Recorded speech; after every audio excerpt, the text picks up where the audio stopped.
How do we start this? Just regular. I don't know. Guess we can just start it. It's like, hey guys, welcome to the Baltazar Brothers podcast.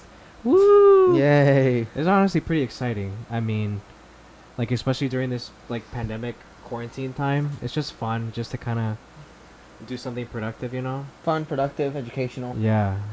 Exercise their speaking abilities, those kind of things, That's true. Cause like, when was the last time we actually have spoken to anybody that's not in And our had a family? conversation longer than 2 minutes. Other than Yeah. what are you eating? Or what are we going to do? What time That's- you go to bed? Yeah, exactly. So I think we should start like introducing ourselves just to kind of give. Oh, the wait, audience we an got to idea. shout out our special Oh buddy. yeah, that's right. Yeah, shout out Teddy Fresh. If you guys don't know, we're wearing Teddy Fresh merch, specifically the SpongeBob line that came out recently. We're not sponsored by them at all, but I mean, we're just big fans of Ethan Klein, Hila Klein, Amazing. the whole crew, and the H3 Theodore, don't forget podcast, about Theodore.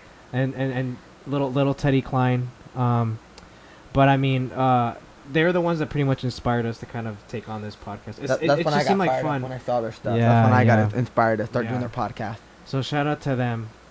You want to kick it off on a little bit of your history since you're the older one?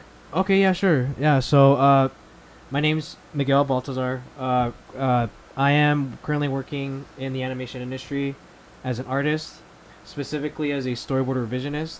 But in layman's terms, I work as an artist in animation. So I've only been working in the industry for I think almost Almost 3 years? no. I started back in May of 2018. Oh, you just came So across just a 2 little years. over 2 years. But I've been working. I worked 5 months as a production assistant, but then the rest of the time I've been working as a storyboard revisionist, like Mhm. an artist in the industry, since October of 2018. So that's almost 2 years that I've been working professionally. But I mean, I've already been on 3 shows. So previously, I was on Boss Baby Back in Business at DreamWorks TV, which was a really successful Okay. show. I think when it came out, it was like top 10 in the U.S. So that was a pretty cool show to be on. For it to be my first show, It was And number then- one at the beginning for a little while, for yeah. about 2-3 weeks. the first, and then the season that just came out right during quarantine back in March, that one I think was number 3 or 4 on the top 10 Beautiful. on Netflix. So that was cool to be a part of that project. And now currently I'm at Netflix Animation Studios. I worked first on the project called Inside Job, which is a 2D animated comedy. It's been announced. Hilarious show, but I won't say much due to NDA. And then now I'm currently on an unannounced show, which is really fun. And all guns blazing with that show. So I mean, I'm still new to the business, but the business moves so fast that I feel like each time I'm on a project, I just get better and better, and sooner or later I won't be considered like a newbie. I'll be considered a professional. Mhm. So that's a little bit about me. It's really exciting, honestly, and I'm really blessed and thankful for being able to still work during this Mhm. time, and the fact that animation is really at the forefront of entertainment. Like all the live action productions shut down, and for animation to still be at the forefront of it, Mm-hmm. I'm really glad. Well, thank you for that's that, me. Miguel. It's been a great journey for my brother. It's been a little bit. He always been talented since he was little. Freaking beating the teacher when he was 8 years old in art. I started film seriously about 4 years ago. I just graduated with a BA in cinema and television arts. May. I got it done in 4 years. 2 years at JUCO. 2 years at out of 4-year university, and it's been fun. In my time, I started being a coach. I did 2 documentaries. One was about 42 minutes. It's about a football team, the old football team I used to, from my old school. They won CIF first in school's history, and I coached that year also. And then the second year, last season, I coached. I did another documentary. That one was an hour and 2 minutes, feature length officially at that point. And it expanded. I was able to get a crew and all that. But I've done a whole bunch of stuff as a college student. Me and my brother were both tutors at college students, so was I. Mm-hmm. I did a lot of the media for the Gear Up program, which was in-class academic tutors, field trips, Yeah. helping students get to college. Essentially, that's what we're all about, helping the youth. Same thing as a coach. I love helping the kids. I like just doing good things for the community while doing film. So the documentary really gave the community a little bit of morale, gave the kids a little bit of pride. But I've done a whole mess of stuff. I've done shoot commercials, small ones, nothing too crazy. A lot of photo shoots for products. Just did a video shoot for a pre-workout, a barber, clothing line. That's during the Rona. And also in moderation. I don't get much of that. I've done real estate photography, videography. Um, I've done a whole mess of stuff. I don't even remember. It's too much to count. I work at the Anaheim Union High School District as a media. I was an intern. Now I'm just a media manager, as they say. I'm also an on-call guy at the Orange County Department of Education on their media team. So I wear a lot of small hats, but it's nothing big like, having a full-time job like my brother. But it's fun. I like messing around, traveling, moving around. Not even traveling. I meant traveling around the county. I get to every side of the county. That's my traveling. But it's fun running around, game days, coaching, filming, photography, all that stuff. I have yet to had a big milestone other than 2 documentaries, but hopefully in the years to come I'll get something big down the road. Huge, bro, huge. That's pretty dope, man. I mean, and that's kind of like you're bringing on a different perspective of things, a different aspect of the industry, and then I'm providing different aspect of the industry. So it's cool that we're providing our own expertise and experiences working in the industry, because like you're focused more on live action and I'm more animation. Yep. So it's cool that we're actually able to like create this podcast to be able to, like you said, bring awareness to these things, as well as provide a community outlet, right? So like people that live in Anaheim, which is where we're at now, a lot of people don't really know too much about the industry, about the entertainment industry. Most people go towards more conventional routes, but we're here to provide a better perspective and a more honest perspective on how the industry is, and then hopefully motivate more kids locally, as well as hopefully outside of California to be able to like understand and get a better idea of how the industry is like, because we're passionate about it. We're really passionate about it, and it's just fun. People don't know too much about it, so it's nice to like have people explain what it's really like, like the good things about it, the bad things about it, and then everything else in between. Like it's just there for us to kind of like have at. Hey, going back to what you mentioned about these kids not being exposed, I think a lot of that in this area, there's not a lot of exposure or funding for the arts, and a lot of the strides my brother and I made were with the individuals we met, and usually it was on our own, because these kids do not have the resources to put themselves in a position to strike like that, which is why I feel they go with conventional routes. Like I've met a buddy, I'm be electrician, all these conventional, not, I wouldn't say labor intensive jobs, but there were jobs that were easy and good enough to sustain a family. And I feel like jobs in this industry are a bit of a dream and a reach for this area. Yeah. Given the resources, but every now and then you'll get somebody to come out the mud like we're trying to do, Yeah, and like to be honest, like the industry is very hard to get into, just because it's the kind of industry where if you really know the right person in the industry, like that's how you're able to get in. And it's a very small industry, but I feel like once you're in there, having the industry being really small helps you with getting a better chance of getting a job, because if you treat people with respect in a job, and like with any job, that helps your chances a lot, to have a good and long career. And that's really like the purpose of this podcast, just to be able to talk to the community and hopefully reach people and hopefully bring to light just what the industry is all about, because I mean, for both of us, we live in a neighborhood where that's not really like the biggest thing, that's the biggest draw in terms of career. It's like you said, a stretch, just because of just how small it is.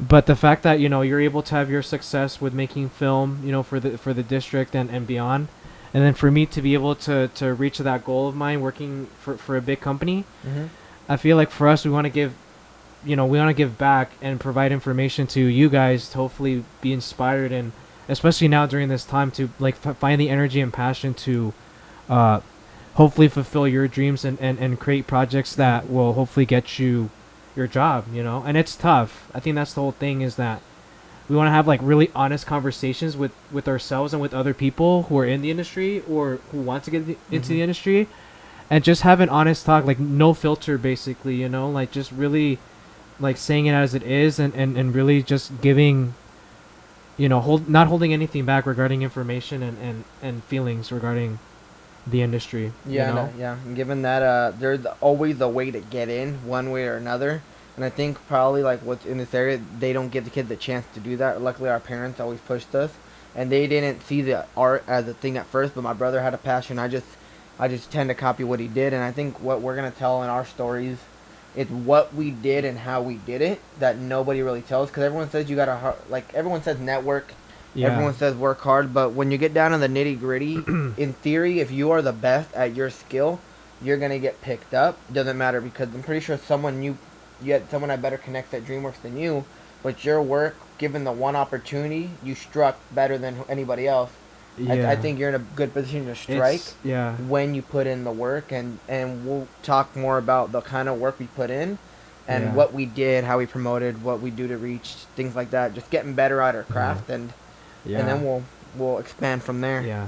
And it's good to be specific. Like the main thing we want to talk about in this podcast is like stuff related to the industry, to the entertainment industry in particular, because it's fascinating. You know, not only are we doing the things that we're doing related to the industry, but we're also fans of it. You know, we're always watching film, we're always watching TV shows, we're always reading articles about like developments and new shows, you know, scripts and stuff like that.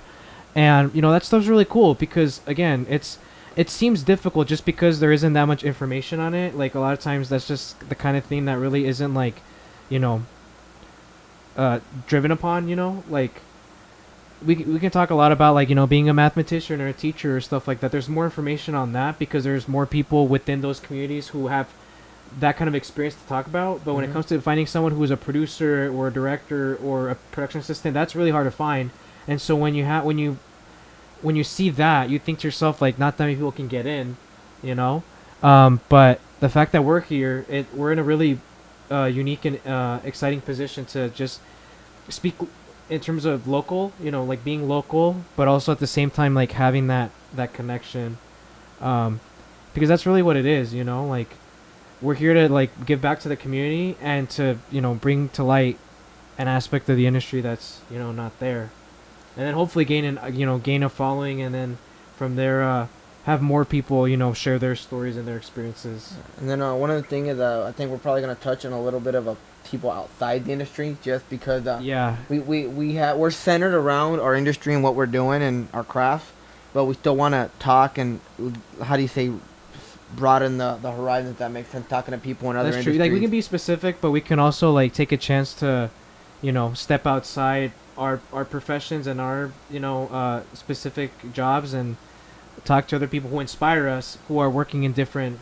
and see what it's fields like and for careers. them, Exactly. what they did, how it came up, little things like that. Either it could be a small profession, some part-time college job, or it could be somebody huge in the industry who maybe, I don't know, maybe owned a company of some sort. That's true. Or little things like that, or big things, we don't know. Overall, we want it to be an inspiring experience, you know what I mean? Like be honest, but at the same time, like find ways to have these stories be like a reminder or an inspiration for you guys to, you know, kickstart something. You know, it reminds me of the Last Dance documentary we saw. Huge.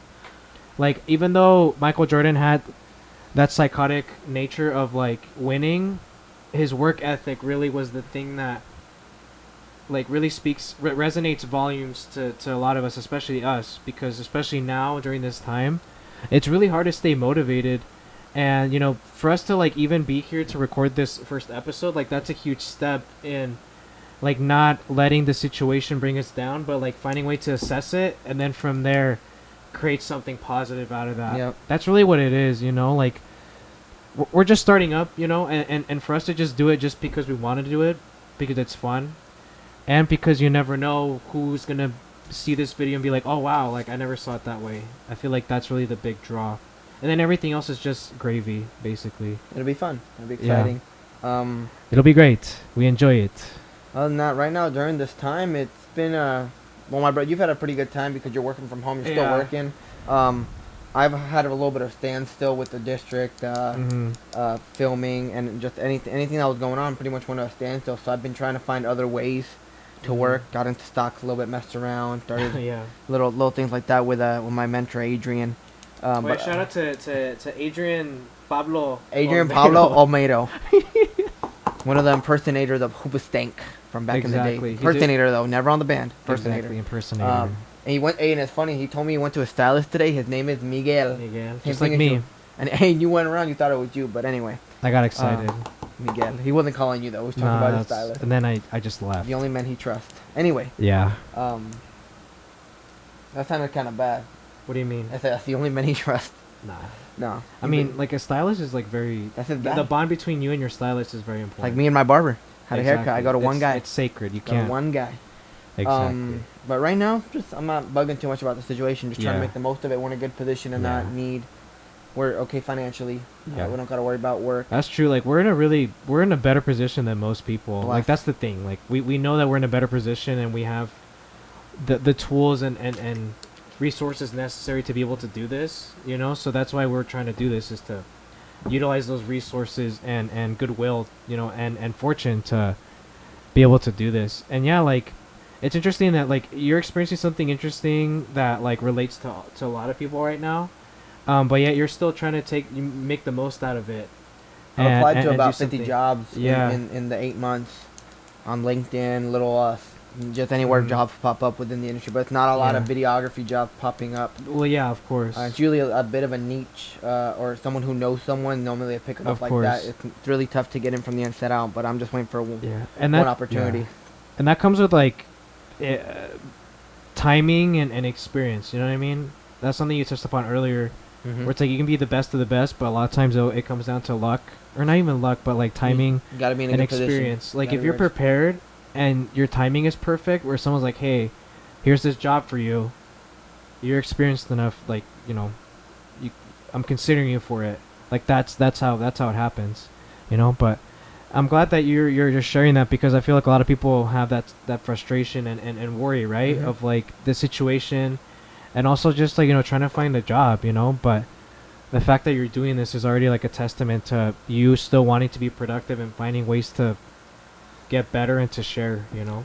Yeah, and then one of the thing that we're gonna touch upon on the podcast, to touch a little more, actually, we're gonna do our own on our own channel. So he'll do some that are heavy art, Yeah. heavy in his field. I'm gonna do some on my channel that are heavy in my field. I'm gonna talk about shooting at 120 frames a second, breaking down old video. Then you'll see the progression from video one in the beginning of 2018 to the end of 2019, 2020, Mm-hmm. start of 2020, and you'll see the leap in things like shooting an S-Log, using a Yeah. LUT, stabilizer, gimbal, Yeah. how different lens adapters from different models from a Canon to a Sony, those kind of things. And I'll break down like a 1-minute video that I've done Yeah. and what was used, how I was feeling, the situation. Because some of these stories get a little bit exciting. Like Coach was yelling at me the first time I was working on the first game, and I'm like, bro, I'm in charge of 5 kids trying to coordinate photos. I'm doing video, and then I got Coach Davison yelling at me, what happened to the iPod? And I'm like, oh shit, I started losing my mind. I got a little scared. My first day. But me and Oh, Davison man. are boys now. That was before we got close, and now he doesn't yell at me. Impossible. Can't do it. And then I think that's pretty much it on that aspect. Now how we're No, gonna. that's a good point. Yeah, so like we'll try our best to like do as many episodes together as we can, but I think the versatility of it is great, because like you can do your thing, focusing on and we don't. That's a good point. Like basically what we're doing is like we're not just like, you know, we're giving information, but then at the same time like we're even like giving like this insider information and tips, kind of like tutorials. Where you usually almost have to tutorial podcast type thing. Yeah, we want it to be as versatile as possible. We're like we're gonna talk to people, that are in certain industries and certain professions, but at the same time, like hopefully give information that you can kind of get in a tutorial, but for free. 'Cause that's Yeah. the thing. Like right now too is like education does cost money, but I mean especially with YouTube now, like certain Everyone's things you can giving learn something for free, yeah. and I think that's part of it. That's another part of it too, where what we want to do is to be able to educate people, and hopefully give information that's as valuable as a tutorial that you would have to pay maybe like $20-30 for. And not to say that that's a bad thing to like pay for it, but that's the thing too, where we want this to be as accessible as possible, where if someone sees this, they don't have to pay a dime.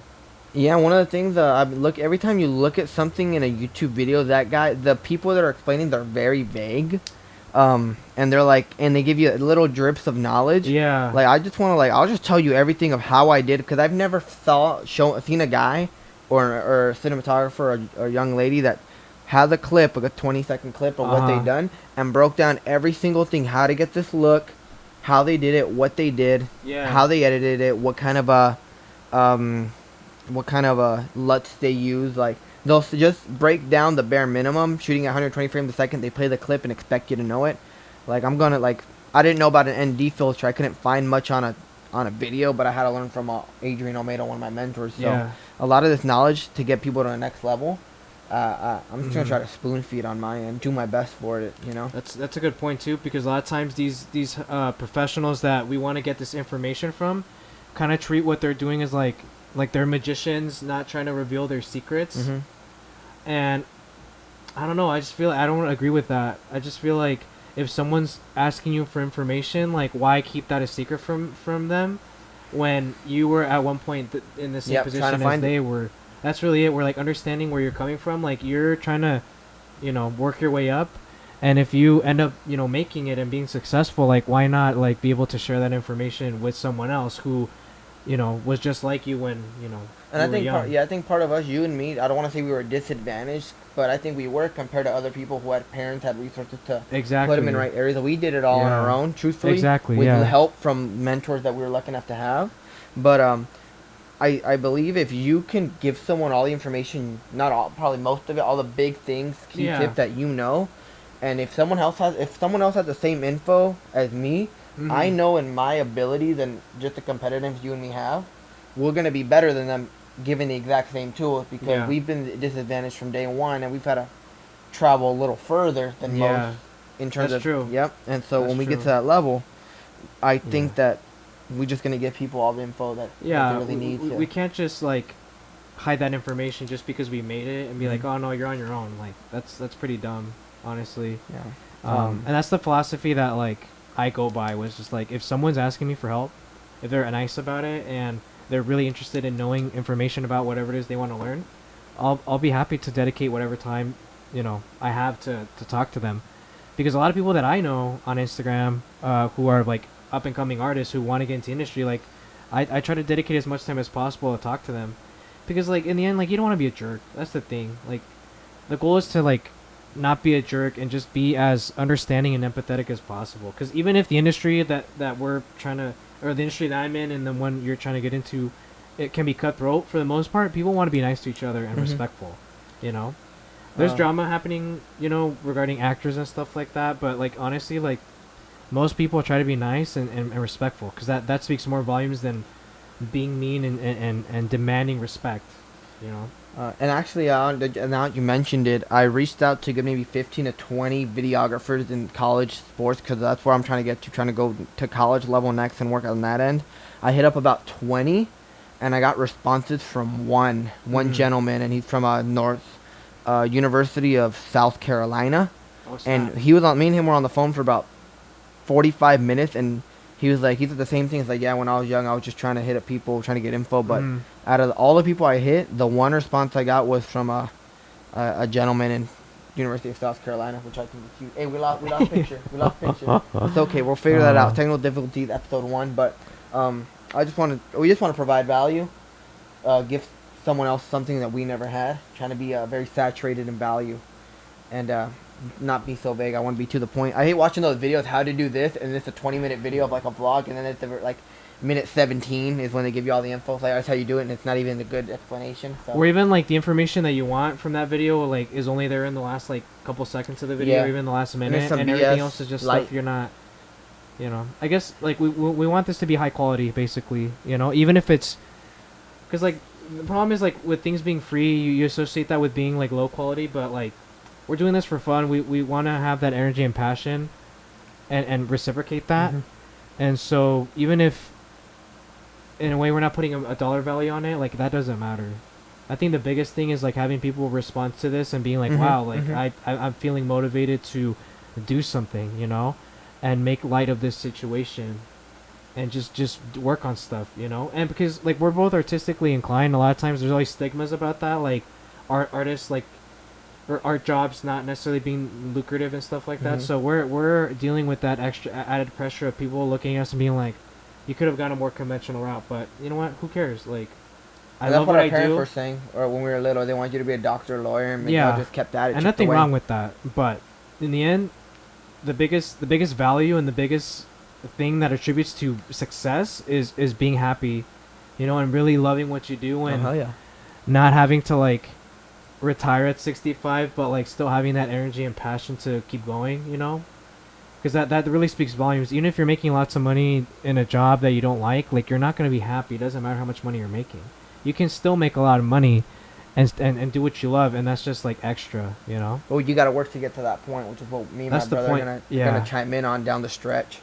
Anything else you want to touch upon? You've been pretty No, smooth for honestly, initial, but I think we're good. Honestly, like I'm really impressed. I mean, this is our first. We've never done this before, to be honest. You know, and that's kind of the goal, is to be like honest. You know, when we have these kind of conversations. We've been decent at talking because we've presented in the past. I've developed Yeah. curriculum, taught a couple classes, and developed several types of curriculum. Mhm. You've done a couple presentations at Cal State Fullerton. Yeah. Present, and then you Yeah. work with a bunch of people. So I don't think communication is a big issue for us. I may talk a little too fast sometimes because that's just me. But in terms of we're just going to try to get better at conveying knowledge and being efficient in our messages. And Following tutorials. through with what we're saying right Yeah. now. Basically, we have to hold ourselves accountable for what we're saying now, and you know, live up to that promise of just sharing information, having fun, and then hopefully people can gain something out of this. You know, because I mean, I have a YouTube channel as well that focuses primarily on storyboarding and Mhm. animation. And it's small, but like just a couple comments that I've gotten, like, hey, like this is really helpful, like, you know, I feel really inspired to work. Like that's the thing, you know, because I'm not doing this for really, I'm just doing this just to help somebody, you know, to make someone feel comfortable and be like, hey, here's this information, hopefully this can give you an edge or a better idea. What? You just reminded me. What? Also, last thing, that's probably the biggest accolade of my career, truthfully.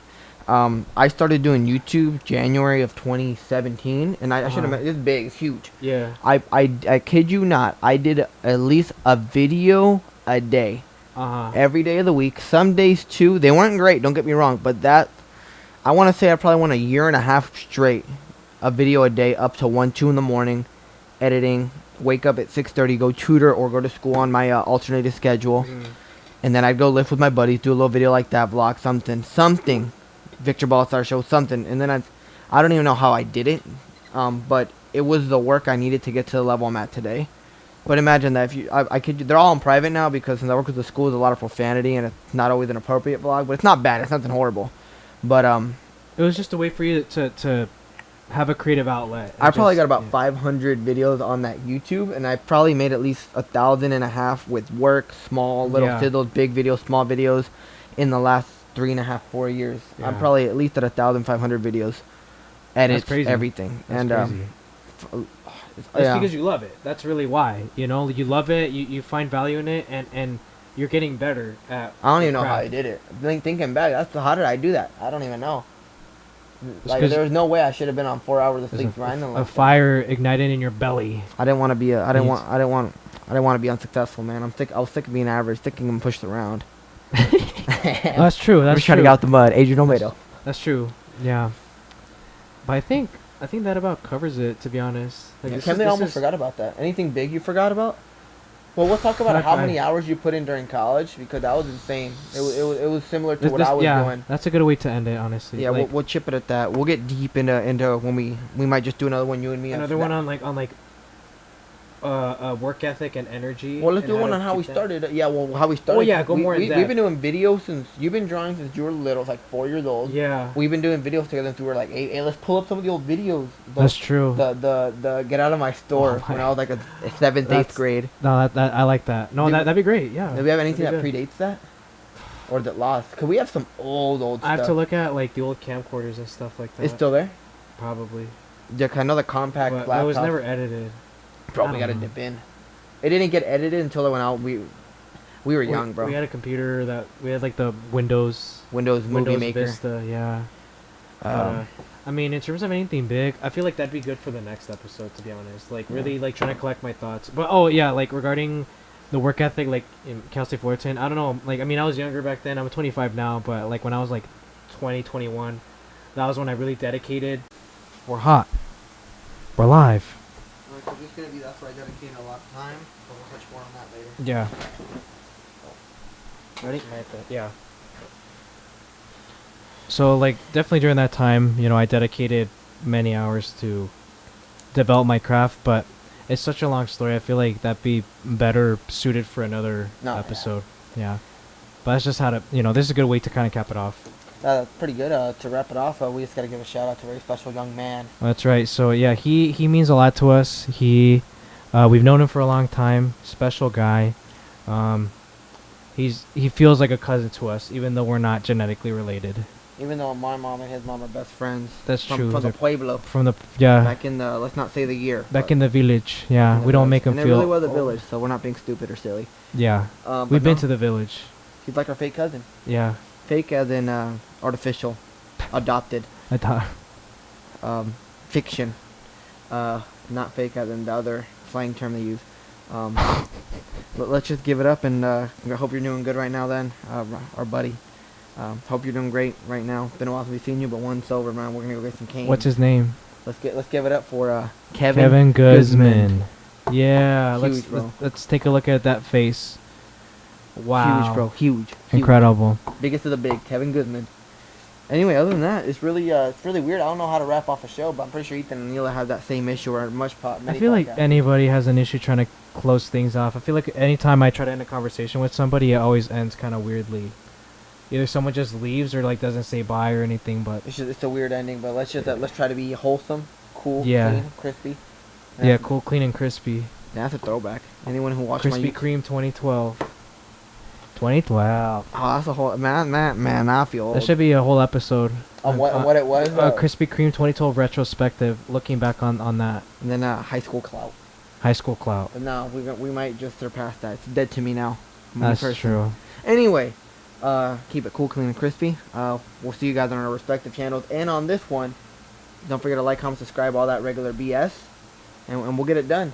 And then also, yeah, and then also stay safe. Wear your mask. Just do everything you guys can possibly do to, keep yourself and others healthy and well. So we wish you guys the best, and we look forward to starting this journey. We'll see you guys soon.